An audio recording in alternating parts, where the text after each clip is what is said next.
September 8, 1944.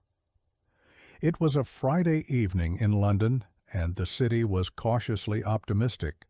Just over a month had passed since D-Day, and Allied forces were advancing across France. The long nightmare of the Blitz seemed to be fading into memory, though the threat of the V-1 flying bombs, those buzzing terrors the British had nicknamed doodlebugs, still hung over the capital. But on this particular evening, something entirely different was about to descend upon an unsuspecting suburb of West London. At approximately 6:43 in the evening, residents of Chiswick heard nothing. No air raid siren, no warning, no distinctive drone of aircraft engines. There was simply a thunderous explosion that seemed to come from nowhere, followed by a towering column of smoke and debris. The blast tore through Staveley Road, creating a crater 16 feet deep and devastating several homes. 3 people lost their lives instantly, and dozens more were injured. The survivors stood in shocked confusion, covered in dust and debris, unable to comprehend what had just happened. 6 seconds later, they heard it. A sound unlike anything they had experienced before. A double crack, like a whip splitting the air, echoing across the London skyline. This was the sound of a rocket breaking the sound barrier as it fell from the edge of space, traveling faster than sound itself. By the time anyone heard it, the weapon had already struck. This was the beginning of a new chapter in the aerial assault on Britain, one that would prove to be the most psychologically devastating yet. This was the first V-2 rocket to hit London, and it marked the start of a campaign that would continue for the next 7 months, bringing a weapon so advanced and terrifying that many believed it could not possibly be real. The V-2, or Vergeltungswaffe 2, meaning Vengeance Weapon 2, was the world's first long-range ballistic missile. Designed by German engineer Werner von Braun and his team at Peenemünde, this weapon represented a quantum leap in military technology. Standing 46 feet tall and weighing over 13 tons at launch, the V-2 was powered by a rocket engine that burned liquid oxygen and alcohol, propelling it to speeds exceeding 3,500 miles per hour. It would climb to an altitude of 50 miles or more, reaching the edge of space itself, before arcing down toward its target in a ballistic trajectory that made interception impossible with the technology of the time. But on that September evening, the British government had no intention of revealing the truth about what had struck Chiswick. Within hours, official statements began to circulate. The explosion, authorities claimed, had been caused by a faulty gas main. It was a convenient explanation, one that had been used before, to cover various incidents during the war. The Ministry of Home Security issued careful statements about gas explosions, and newspapers dutifully reported the official line. The British public, after 5 years of war, had learned to be somewhat skeptical of official pronouncements, but many accepted the explanation. After all, gas explosions did happen, particularly in a city battered by years of bombing. 16 seconds after the Chiswick blast, at 6:43 and 16 seconds, a second V-2 struck. This one landed in Epping, a town northeast of London in Essex. The rocket hit open farmland, and fortunately, no one was hurt. But the pattern was now established. These were not isolated incidents. Something new was happening. For the civilians of London and its surrounding areas, the days following that first attack were marked by a peculiar combination of confusion, fear, and a growing sense that something wasn't quite right about the official explanations. People who had lived through the Blitz, who had endured the screeching descent of conventional bombs and the distinctive drone of the V-1 flying bombs, knew what explosion sounded like. They knew what gas explosion sounded like, and this, whatever it was different. The peculiar double crack that followed each explosion became a subject of intense discussion in pubs, on buses, and queues at shops. People compared notes. They discussed the strange absence of warning. With the V-1s, at least you heard them coming. That ominous buzzing sound that everyone had learned to dread followed by the terrifying silence when the engine cut out, giving you perhaps 15 seconds to take cover. It was awful, certainly, but there was a warning. There was time, however brief, to react. But these new explosions offered no such mercy. The blast came first, then the sound. It defied logic. It defied experience. How could something explode before you heard it coming? Some people theorized that these might be exceptionally large bombs dropped from very high altitude, though that didn't quite explain the acoustic anomaly. Others whispered about new German weapons, secret projects, rockets perhaps. The government, they noted, seemed unusually evasive.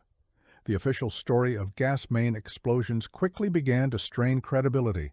By mid-September, multiple such incidents had been reported across London and its outskirts: Staveley Road, Epping, Parndon Wood in Essex, then another in Shooter's Hill in southeast London. Each time, the same pattern: a devastating explosion, seemingly from nowhere, followed by that strange, double sonic boom.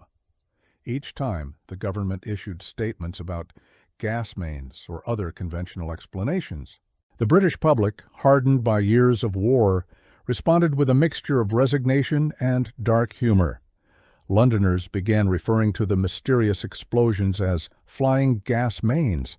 They joked about Hitler's new secret weapon, the exploding pipeline, but beneath the gallows humor lay genuine fear and frustration.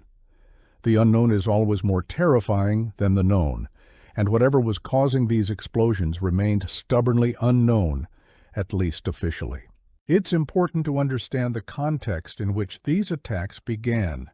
By September 1944, Britain had been at war for 5 years. The population had endured the terror of the Blitz from September 1940 to May 1941, when German bombers had rained destruction on London and other cities night after night. They had adapted, developed civil defense systems, learned to recognize the sounds of different aircraft, developed an almost casual attitude toward danger that was both admirable and necessary for psychological survival. Then, in June 1944, just a week after D-Day, the V-1 flying bombs had begun their assault. These pilotless aircraft, packed with explosives and programmed to fly until their fuel ran out, had brought a new dimension of terror. But the British had adapted to these as well. Anti-aircraft defenses were adjusted, barrage balloons were positioned, and fighter pilots developed techniques for shooting down or even tipping the flying bombs off course. The public learned the sound, learned when to take cover, learned to cope. But the V-2 was different. It represented a threat for which there was no defense, no warning, no possibility of adaptation. You could not hear it coming, you could not shoot it down. You could not even know with certainty that it existed, given the government's initial reluctance to acknowledge its reality. This combination of factors created a unique form of psychological warfare, one that would test the resilience of the British civilian population in new and unexpected ways. As September turned to October, the attacks continued with grim regularity. Homes were obliterated, families were torn apart, and each explosion reinforced the terrifying reality that death could arrive literally out of a clear blue sky with no warning whatsoever. The randomness of the attacks added to the psychological burden. Unlike the Blitz, where certain areas were targeted more heavily than others, or the V-1 attacks, which followed a somewhat predictable pattern, the V-2s seemed to strike anywhere. One day it might be a suburb, the next day a rural area, then back to central London. In Hackney on October 10th, a V-2 struck during the morning rush hour. It hit a busy street where people were going about their daily business, heading to work, shopping, simply trying to maintain some semblance of normal life despite the war. The explosion was catastrophic. The death toll was significant, and the injuries were horrific. But perhaps even more disturbing than the physical damage was the psychological impact. These were people who had survived years of bombing, who had developed what they thought was a sixth sense for danger, an instinct for when to take cover. None of it had mattered. There had been no warning, no chance to react, just a sudden, devastating blast that erased lives in an instant. The survivors of V-2 attacks often described a peculiar phenomenon. Unlike conventional bombing, where you might hear the whistle of falling bombs or the roar of aircraft and have a moment, however brief, to brace yourself, to pray, to think final thoughts, the V-2 gave none of that. People who survived nearby impacts often reported that they simply found themselves on the ground, covered in rubble, with no memory of the moment of impact itself. The explosion was so sudden, so catastrophic, that the human brain couldn't process it in real time. This instantaneous nature of the attacks had profound psychological effects. With the V-1s, people had developed coping mechanisms. When you heard the distinctive pulse jet engine, you stopped what you were doing and listened. If the engine cut out while the sound was close, you had about 15 seconds to take cover. It was terrifying, but it was a terror you could prepare for, react to, survive through action. The V-2 removed all agency. You could do nothing to protect yourself. Your survival was pure chance, determined by whether you happened to be standing in the wrong place when a rocket launched from the Netherlands over 300 miles away completed its ballistic arc. In working-class neighborhoods, where families had already endured so much, the V-2 attacks took a particular toll.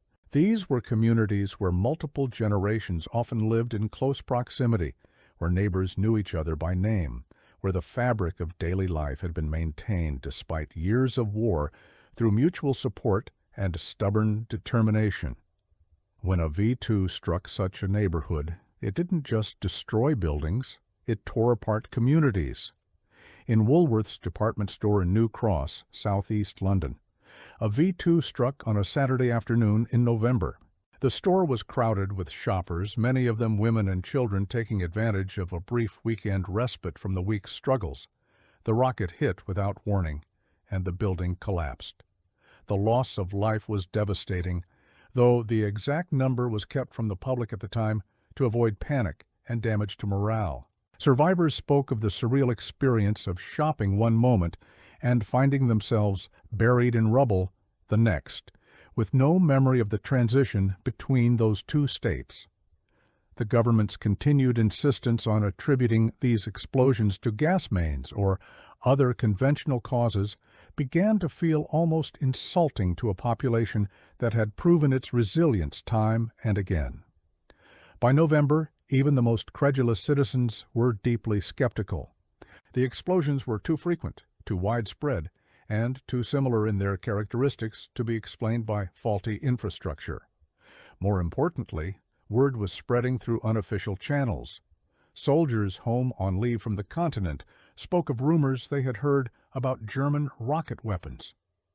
People who worked in certain government ministries began to drop hints that perhaps the official story wasn't quite complete. The British Broadcasting Corporation found itself in a difficult position.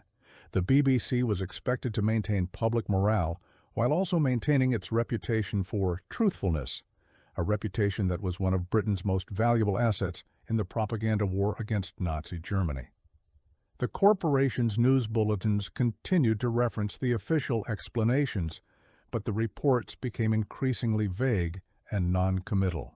Announcers would report an explosion in a certain area, mention that an investigation was underway, and carefully avoid any definitive statement about the cause. Finally, in November 1944, the government's position began to shift. On November 8th, Duncan Sandys, the chairman of the Flying Bomb Countermeasures Committee, made a statement in the House of Commons. For the past few weeks, he acknowledged, the enemy had been using a new type of weapon against London and southern England. He did not go into extensive detail about the weapon's capabilities or characteristics, but the admission itself was significant. The flying gas mains, it turned out, were not gas mains at all. The official acknowledgement of the V-2's existence did not come with any reassuring news about countermeasures or defenses. In fact, Sandys was honest about the situation in a way that might have seemed defeatist in other circumstances. There was, he admitted, no defense against these weapons with current technology. They traveled too fast, too high, and gave no warning. The only way to stop them was to overrun the launch sites on the continent, which meant the attacks would continue until Allied forces advanced far enough into occupied Europe. For the British public, this admission was both a relief and a source of renewed anxiety. On one hand, their instincts had been correct. Something new and terrible had indeed been unleashed upon them. The government's evasions had not been figments of paranoid imagination. On the other hand, the revelation that there was no defense, no way to protect oneself, no early warning system that could help, was deeply disturbing. The psychological impact of the V-2 campaign was in many ways more severe than the Blitz, despite the fact that fewer people ultimately perished. During the Blitz, Londoners had taken shelter in underground stations, in purpose-built shelters, in basements and cellars. They had developed routines, rituals, communities underground. When the sirens wailed, they gathered, and there was comfort in the gathering even in the midst of terror. They sang songs, told stories, looked after each other's children. The shared experience of sheltering created bonds and provided a sense of agency, however illusory that might have been. But the V-2 rendered all of this meaningless. What was the point of sheltering if you heard no warning? What was the purpose of listening for aircraft if the weapon traveled faster than sound? The randomness and unpredictability of the attacks meant that normal life became a constant lottery. Every moment spent above ground was a moment of vulnerability, but you could not spend your entire life underground on the off chance that a rocket might strike nearby. In December 1944, as Britain approached what would be its sixth Christmas at war, the V-2 attacks continued. The festive season, already muted by years of rationing, blackouts, and loss, was further darkened by the ever-present threat of sudden obliteration. Parents struggled with whether to allow their children to attend Christmas parties or carol services, knowing that any gathering could become a tragedy. Churches held services, but attendance was noticeably reduced. People made difficult calculations about risk versus the need for human connection and the maintenance of traditions that gave life meaning. Children who had shown remarkable resilience throughout the war responded to the V-2 threat in ways that were both heartbreaking and inspiring. Many had already been evacuated from cities at various points during the war, separated from their families, and sent to live with strangers in rural areas deemed safer. Now, some families were making the agonizing decision to send their children away again, or for the first time, if they had previously resisted evacuation. The government's evacuation scheme was reactivated, and thousands of children once again found themselves on trains heading out of London, leaving behind parents who faced the rocket threat alone. Those children who remained in the cities adapted, as children do, with a strange mixture of fear and fascination. The V-2 became part of their play. They drew pictures of rockets, built models from whatever materials they could scavenge, incorporated the threat into their games. Adults found this both disturbing and oddly reassuring. If children could adapt, perhaps there was hope for everyone. In working-class neighborhoods, where evacuation was less common due to economic constraints and family obligations, community support networks became even more crucial. When a V-2 struck, neighbors who had survived rushed to help with rescue efforts, providing temporary shelter for those who had lost their homes, sharing what little they had with those who had lost everything.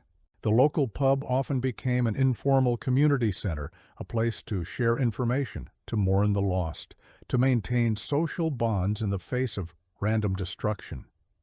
The economic impact of the V-2 attacks was significant but difficult to quantify. Each explosion destroyed not just homes, but also shops, factories, offices, infrastructure. London's economy, already strained by years of war, faced new disruptions. Workers who lost their homes had to find new accommodation, often far from their workplaces, leading to absences and reduced productivity. Businesses had to relocate or close. The constant threat made it difficult to maintain any sense of economic normalcy. Insurance companies found themselves in unprecedented situations. How did one assess risk when the threat was entirely random and unpreventable? Some policies had war damage clauses, but the interpretation of these clauses in the context of rocket attacks required careful legal consideration. Many families found that their coverage was inadequate or that claims were delayed by bureaucratic processes, overwhelmed by the volume of damage. The government's War Damage Commission, which had been established to help citizens recover from air raid damage, was stretched thin. The agency provided compensation for destroyed or damaged property, but the process was slow and the payments often insufficient to cover the true cost of rebuilding lives. People waited months for assessments, for decisions, for payment, all while trying to maintain some semblance of normal existence. Healthcare services were similarly strained. Hospitals in London had already been operating under difficult conditions throughout the war, dealing with military casualties, routine medical needs, and injuries from various air raids. The V-2 attacks added a new burden. The injuries from rocket impacts were often severe, requiring immediate and extensive treatment. Burns, crush injuries, traumatic amputations, psychological trauma all required care from a system that was already operating beyond its capacity.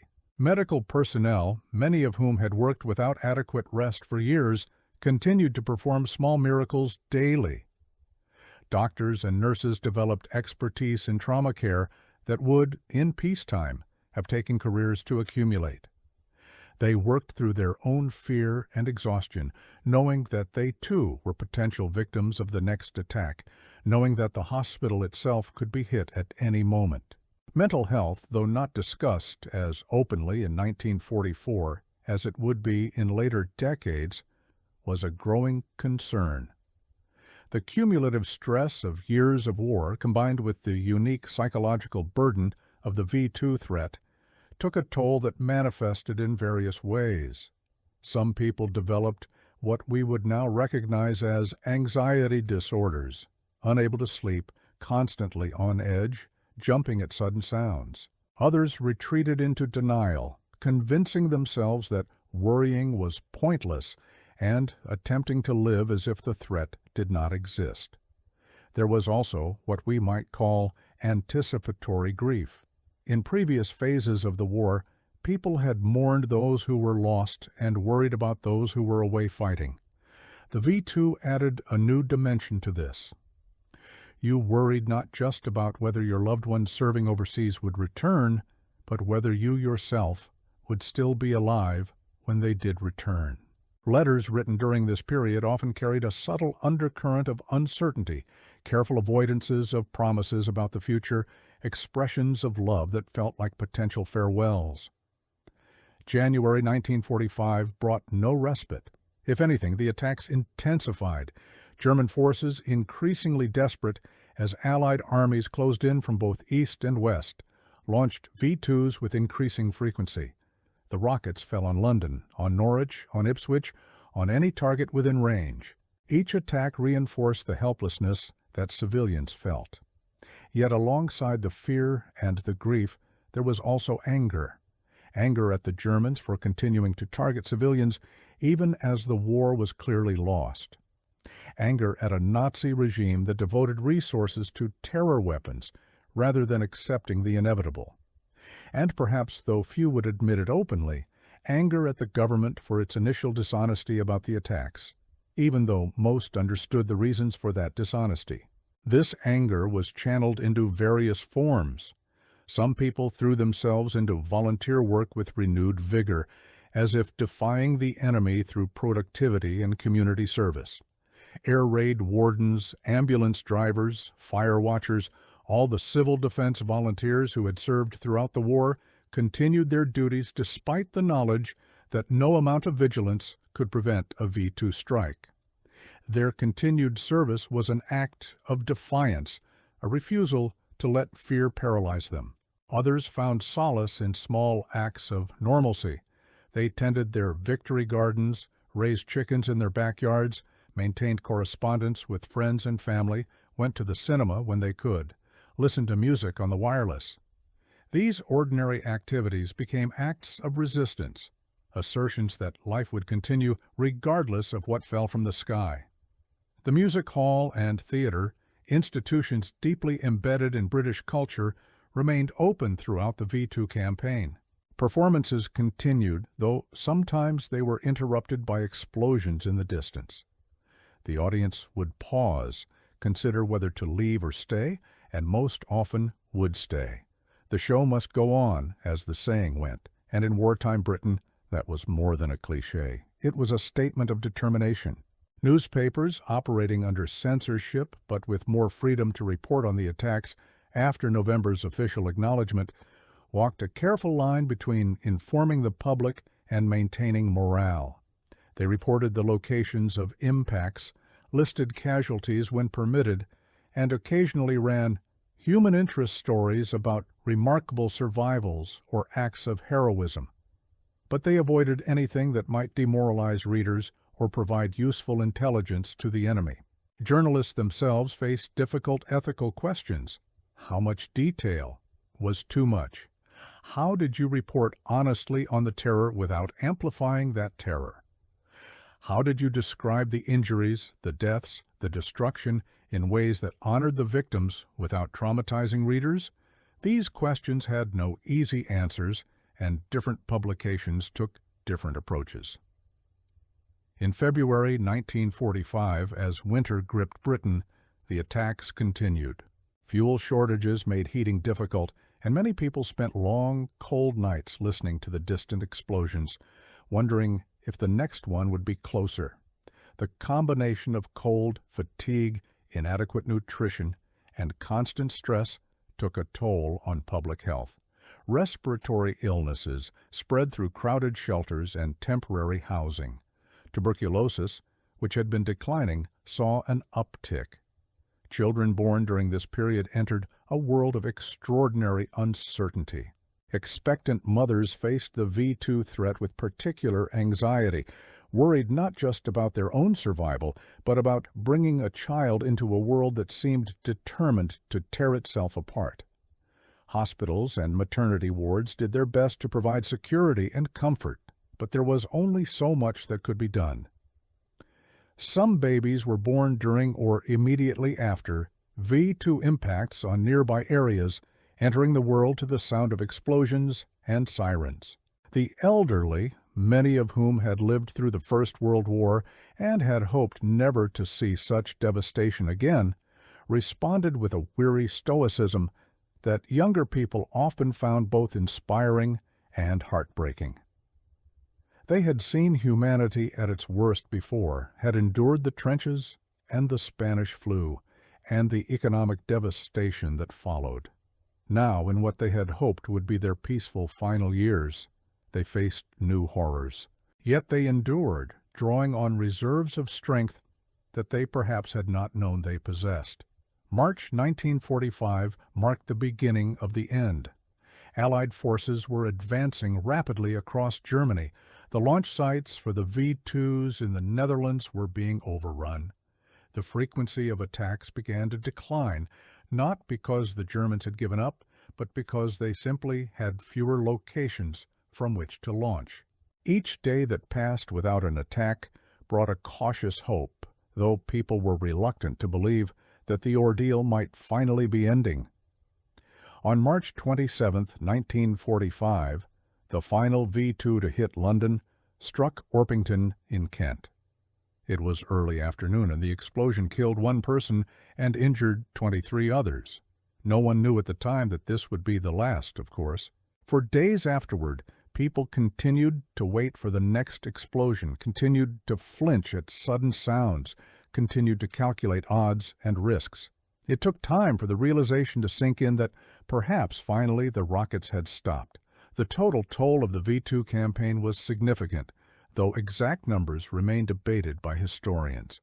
More than 1,400 V-2s were launched against Britain, with over 500 hitting London. Around 2,700 people lost their lives, and many thousands more were injured. Over 20,000 buildings were destroyed or damaged beyond repair. but the true cost cannot be measured only in statistics. The V-2 attacks represented the final phase of a sustained assault on British civilians that had lasted, with varying intensity, for nearly 5 years. The psychological scars ran deep.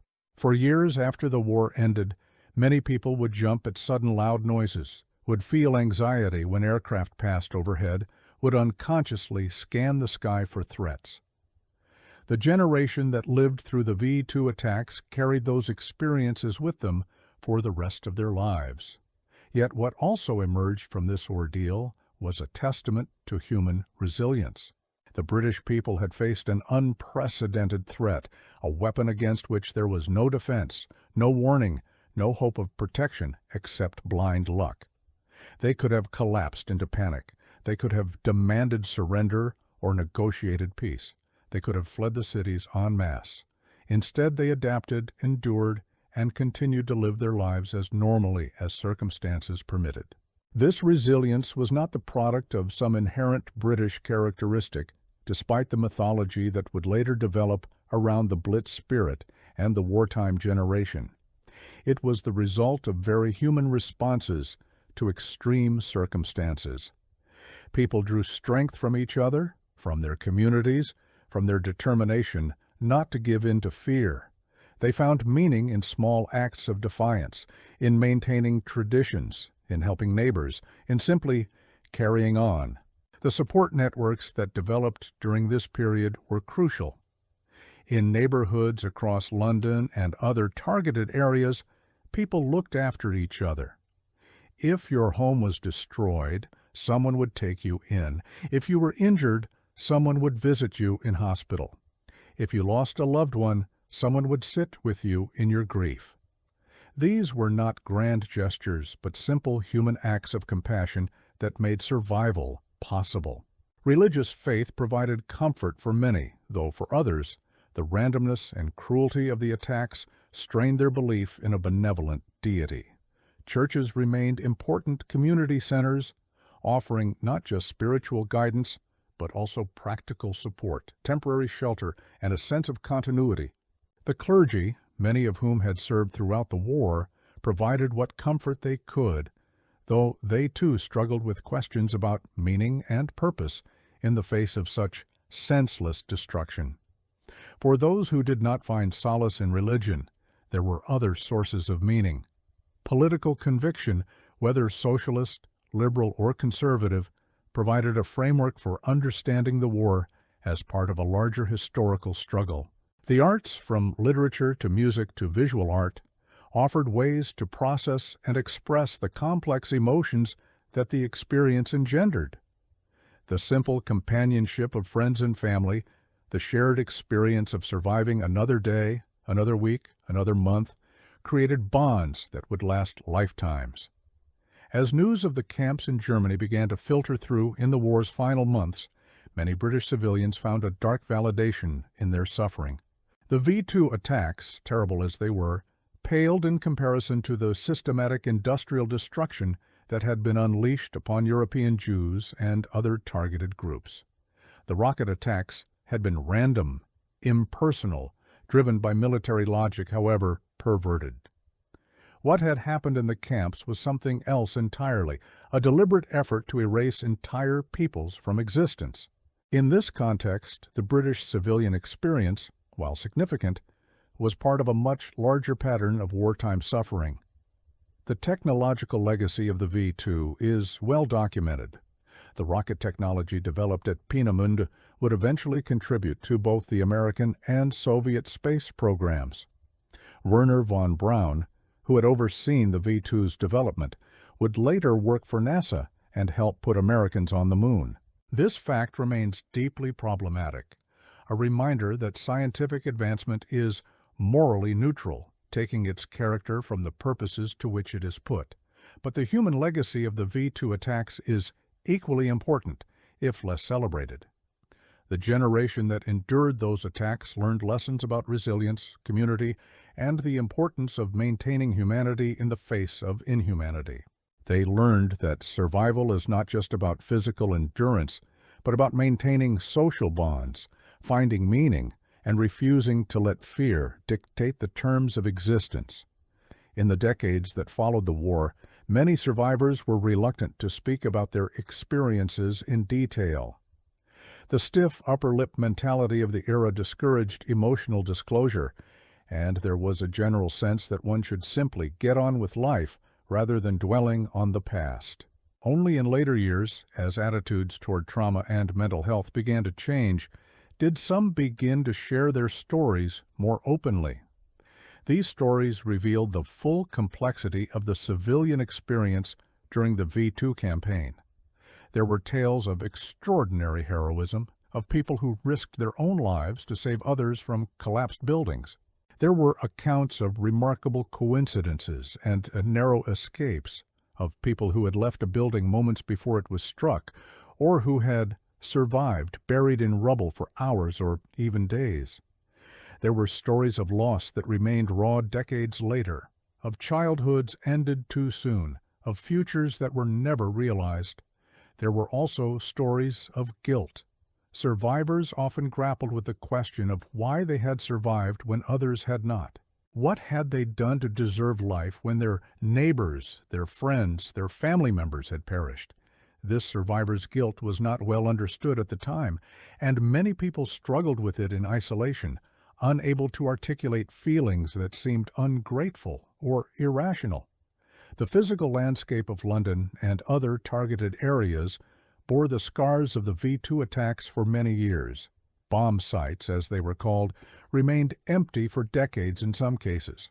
Children played among the rubble, and nature began to reclaim spaces that had once been homes and businesses.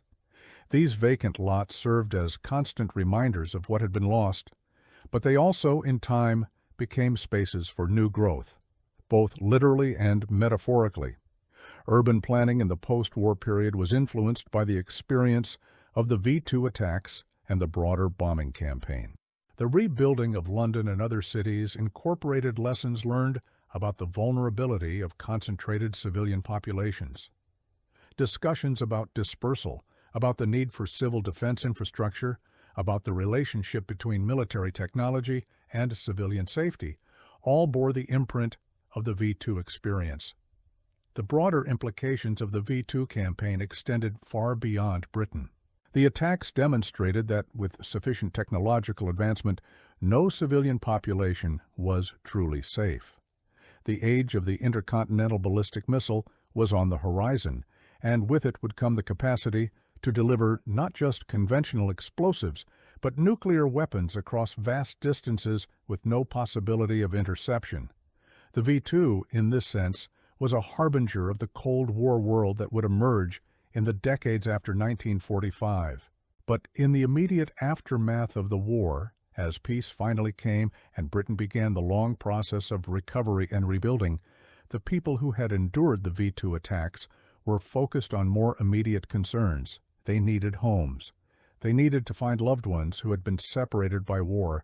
They needed to mourn those who had been lost. They needed to make sense of what they had experienced and find ways to move forward. The reaction of British civilians to the first V-2 rocket attacks and to the campaign that followed was complex and multifaceted. There was fear, certainly, and grief, anger and despair, but there was also courage, resilience, compassion, and a stubborn determination to carry on.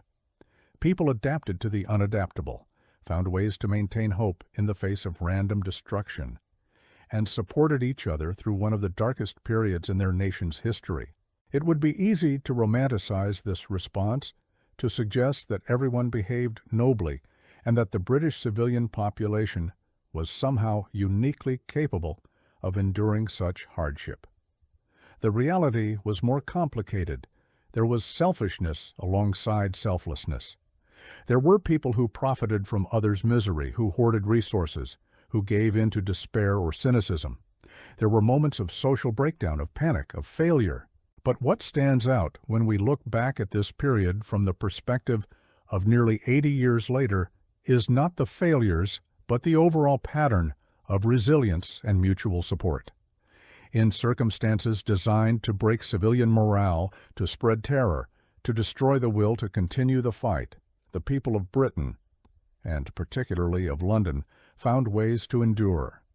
They did so not through some superhuman strength, but through very human connections and commitments. The mothers who continued to care for their children despite their own fear. The workers who showed up to their jobs day after day, knowing that their workplace could be hit at any moment. The volunteers who staffed civil defense posts, who drove ambulances through streets filled with rubble, who pulled survivors from collapsed buildings. The neighbors who shared what little they had. The doctors and nurses who worked impossible hours under impossible conditions. The ordinary people who made extraordinary choices every day. These were the people who faced the first V-2 rocket attacks and those that followed. They faced a weapon that represented the cutting edge of military technology, a weapon against which there was no defense. They faced it with a combination of fear and courage, grief and determination, uncertainty and hope.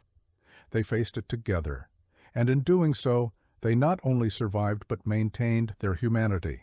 The story of how British civilians reacted to the V-2 attacks is ultimately a story about human nature under extreme pressure. It's a story about the capacity for adaptation, about the importance of community, about finding meaning and purpose, even when circumstances seem designed to destroy both. It's a reminder that technological advancement in warfare inevitably impacts civilian populations, and that the costs of war cannot be measured only in military terms. As we reflect on this history, we should remember both the suffering that was inflicted and the resilience with which it was met. We should honor those who lost their lives, those who were injured, those who lost homes and loved ones. But we should also honor those who survived and carried on, who rebuilt their lives and their communities, who refused to let fear win. The V-2 attacks were meant to break the will of the British people, to spread terror, to force surrender. They failed in that goal not because the weapons were ineffective in a purely military sense, but because they underestimated the human capacity to endure and adapt. The people who lived through that campaign demonstrated something fundamental about human nature, that even in the face of random, overwhelming violence, people find ways to maintain hope, to support each other, and to carry on. This is the legacy of how British civilians reacted to the first V-2 rocket attacks and those that followed. It's a legacy written in the courage of ordinary people facing extraordinary circumstances, in the bonds of community that sustained them, in the determination to maintain humanity in the face of inhumanity. It's a legacy that reminds us, all these years later, of both the terrible costs of war and the remarkable resilience of the human spirit.